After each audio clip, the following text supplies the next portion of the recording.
সপ্তম শ্রেণীর শিক্ষার্থীবৃন্দ, আশা করি সবাই ভালো আছো। তোমাদের ষষ্ঠ সপ্তাহের অ্যাসাইনমেন্ট প্রকাশ হয়েছে। আজকে তোমাদের ষষ্ঠ সপ্তাহের বাংলা অ্যাসাইনমেন্টের উত্তরটা নিয়ে আলোচনা করব। So let's start. তোমাদের একটা চিঠি লিখতে বলা হয়েছে। মনে করো তুমি মাহিন বা মোহনা তোমার খেলার সাথী সাজিদ বা সাজেদা করোনা ভাইরাসে আক্রান্ত হলে তোমার মনের অবস্থা জানিয়ে বন্ধু নাফিজ অথবা নাফিজাকে একটি চিঠি লেখো। চিঠি লেখার নিয়ম অনুসারে তোমরা সর্বপ্রথম একটা তারিখ দিবে, তারপরে যে স্থানে অবস্থান করছো সে স্থানের নামটা লিখবে, তোমার ঠিকানা হবে এখানে অবশ্যই। তারপরে হচ্ছে তোমার বন্ধু, যেহেতু তারা মেনশন করে দিয়েছে নাফিস অথবা নাফিসাকে চিঠি লিখতে, এই জন্য তুমি এখান থেকে তোমার বন্ধু নাফিস অথবা নাফিসা থেকে যে কোনো একজনের নাম লিখবে। আমার প্রীতি ও ভালোবাসা নিস, আশা করি আল্লাহর রহমতে ভালো আছিস। আমিও আল্লাহর রহমতে ভালো আছি। সম্প্রতি জানতে পারলাম আমার খেলার সাথী সাজিদ অথবা সাজেদা, তুমি যে কোনো একজনের নাম লিখবে, করোনা ভাইরাসে আক্রান্ত। খবরটি শুনে আমার মন খারাপ হয়ে গিয়েছিল, তবে আশার কথা এই যে ওর শারীরিক অবস্থা অনেকটা ভালো আছে। ডক্টর, বা তোমরা চাইলে ডাক্তার লিখতে পারো, ডক্টরের পরামর্শ অনুযায়ী বাসাতেই ট্রিটমেন্ট নিচ্ছে। ট্রিটমেন্ট না লিখে তোমরা চিকিৎসা লিখতে পারো। সাজিদ অথবা সাজেদা পরিবারের সাথে কথা বলে বিষয়টি জানতে পেরেছি।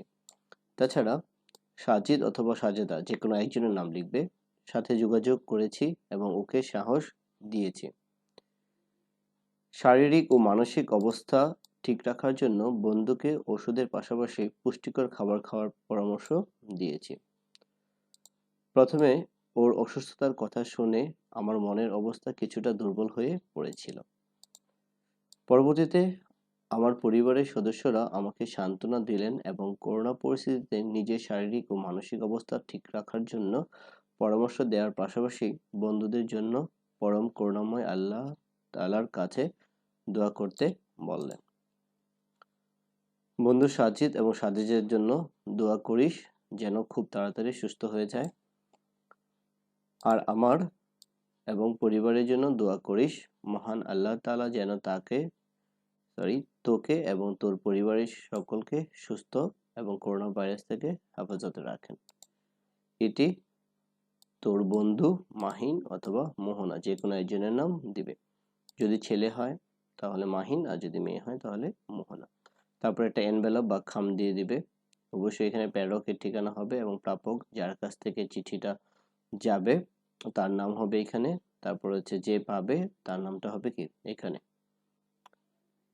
মাহিন বা মোহনা, এখানে তোমার নাম হবে মাহিন অথবা মোহনা থেকে যে কোনো একজন। তারপরে এখানে একটা ঠিকানা হবে, তারপর হচ্ছে প্রাপক যার কাছে যাবে তার ঠিকানা হবে। আশা করি বিষয়টি বুঝতে পেরেছ।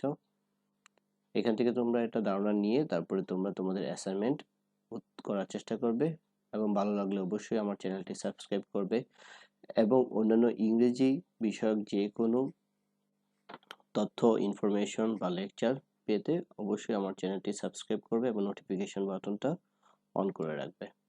আসসালামু আলাইকুম। আশা করি সবাই ভালো থাকবে এবং অবশ্যই করোনা ভাইরাস থেকে সবাই হেফাজতে থাকবে, আল্লাহর কাছে এই প্রার্থনাই করি। আসসালামু আলাইকুম ওয়া রাহমাতুল্লাহি ওয়া বারাকাতুহু।